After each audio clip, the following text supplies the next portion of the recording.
মা ইয়ালফিজু মিন কওলিন ইল্লা লাদাইহি রাকিবুন আতীদ। প্রিয় ভাই আমার, এই দুনিয়াতে আমরা যেসব কথা বলি, যেসব ভাষা ব্যবহার করি, সম্মানিত ফেরেশতাগণ সেই সব ভাষাগুলিকে, সেই সব কথা, সেই সব কাজগুলিকে লিপিবদ্ধ করেন।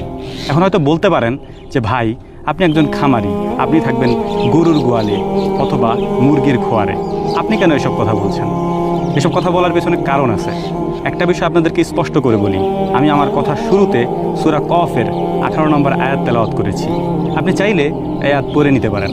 এখানে স্পষ্টতই বলা আছে, আল্লাহ রাব্বুল আলামিন বলছেন, তোমরা এই দুনিয়াতে যেসব কাজ করো এবং মুখ দিয়ে যেসব ভাষা ব্যবহার করো তার প্রত্যেকটি লিপিবদ্ধ করা হয়। কারা করেন সেটা? কিরামান কাতিবিন, সম্মানিত ফেরেশতাগণ। এখন বলি কথাগুলি কেন বলছি।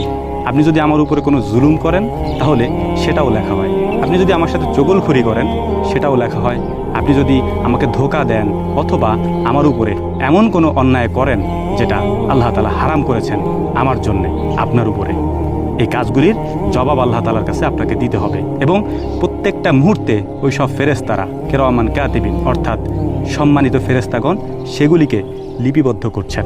আপনি কখনোই আমার উপরে জুলুম করে পার পেয়ে যেতে পারবেন না। আল্লাহ তাআলা হয়তো সীমিত সময়ের জন্য আপনাকে ছাড় দিতে পারেন, কিন্তু এক সময় না এক সময় এটার জন্য আপনাকে আল্লাহর কাছে জবাবদিহি করতে হবে। যেমন ওই যে কথাগুলি আপনি বলেছেন, যে কাজগুলি আপনি করেছেন, সব কাজগুলি, সব কথাগুলি লিপিবদ্ধ হয়ে আছে। এগুলি ওই ফেরেশতারা কিয়ামতের ময়দানে আল্লাহ রাব্বুল আলামিনের সামনে উপস্থাপন করবেন এবং কিয়ামতের ময়দানে এগুলির জবাব আপনাকে দিতে হবে। যদি না দিতে পারেন তাহলে আপনার যেসব পুণ্য আপনি করেছেন, যেসব সওয়াব আপনি দুনিয়াতে কামাই করেছেন তার একটা অংশ আমাকে আপনার দিয়ে দিতে হবে। অতএব দুনিয়াবি এই সব কথায় আমি কখনোই কষ্ট পাই না, খারাপ লাগে না, কারণ আমি তাওহীদবাদী মানুষ, আল্লাহ তাআলার একত্ববাদে বিশ্বাসী। আমি বিশ্বাস করি এই দুনিয়াতে আপনি আমার সাথে যতটুকু করবেন, আখিরাতে আল্লাহ রাব্বুল আলামিন সেটার জবাব দিবেন এবং এর বাইরেও দুনিয়াতেও সেটার জবাব আপনি পেয়ে যাবেন।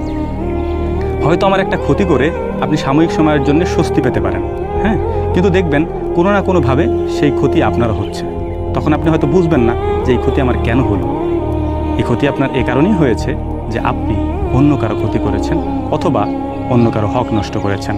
স্পষ্টতই বলছি, অবশ্যই এই ভিডিওটি হয়তো আপনার মাথার উপর দিয়ে যাবে যে ভাই এতদিন পরে এসে এগুলি কেন বলছেন।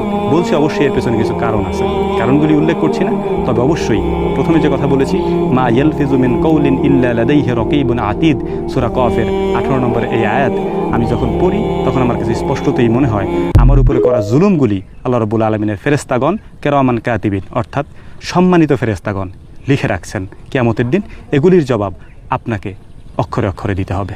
আশা করি বুঝতে পেরেছেন। আল্লাহ রাব্বুল আলামিন আমাদের